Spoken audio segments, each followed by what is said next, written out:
অস্ত্র প্রয়োগ করেছে, ভয় গুলি করতে পারেনি। গুলি করলে ওদের হাত থেকে বন্দুকটা কাড়িয়ে নিয়ে ওদের মাথাটা ফাটাতে পারে এবং কার্যত জল কামানের জল আর টিয়ার গ্যাসের সেল শেষ হয়েছে ওদের। দে ফেল্ড। এবং আমি থ্যাংক ইউ, আমি নিজেকে থ্যাঙ্কস জানাবো, জনগণকে থ্যাঙ্কস জানাবো। সাঁতরাগাছি এবং হর্ষ রোড এই মবকে আমি রিকোয়েস্ট করে শুনিয়েছি। শরৎ চ্যাটার্জি রোড পেরিয়ে নবান্নর গেটে গিয়ে জনগণ ছাত্র সমাজ বলে এসেছে দফা 1 দাবি 1 মমতার কথা। এর বাইরে কিছু হয় না, এখনো চলছে হেস্টিংসে। পুলিশকে বলবো শান্তিপূর্ণ আন্দোলনে এত মারধর বন্ধ করুন। হেস্টিংসে আপনারা এখনো উস্কানি দিচ্ছেন। আমাদের রাজ্য সভাপতি বিজেপি কালকের প্রোগ্রাম ডিক্লেয়ার করবে। আমরা প্রথম দিন থেকে নৈতিকভাবে এই আন্দোলনকে সমর্থন করেছি। গতকাল ছাত্র সমাজ বলেছিল যে স্টেটের লিডাররা যেন না থাকেন, আমরা পাশে থেকেও পার্টিসিপেট করিনি, শুধু ভলেন্টিয়ারের কাজ করেছি।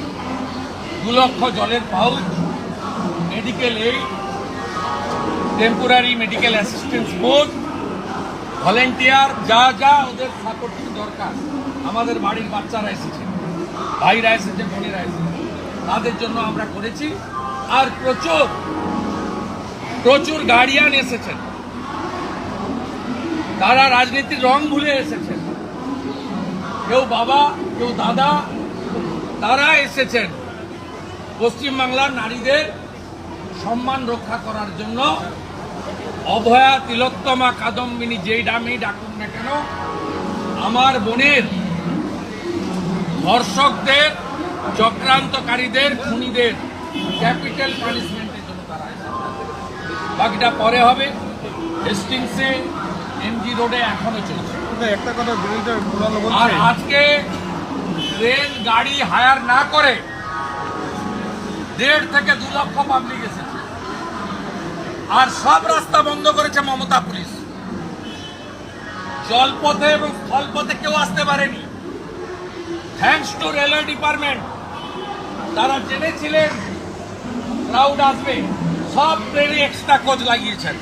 আমাদের সমস্ত সমর্থকরা যারা আজ আন্দোলনে এসছেন টিকিট কেটে এসছেন। রেলকে ধন্যবাদ, আরপিএফ কে ধন্যবাদ, তারা স্টেশনে ঢুকতে দেননি।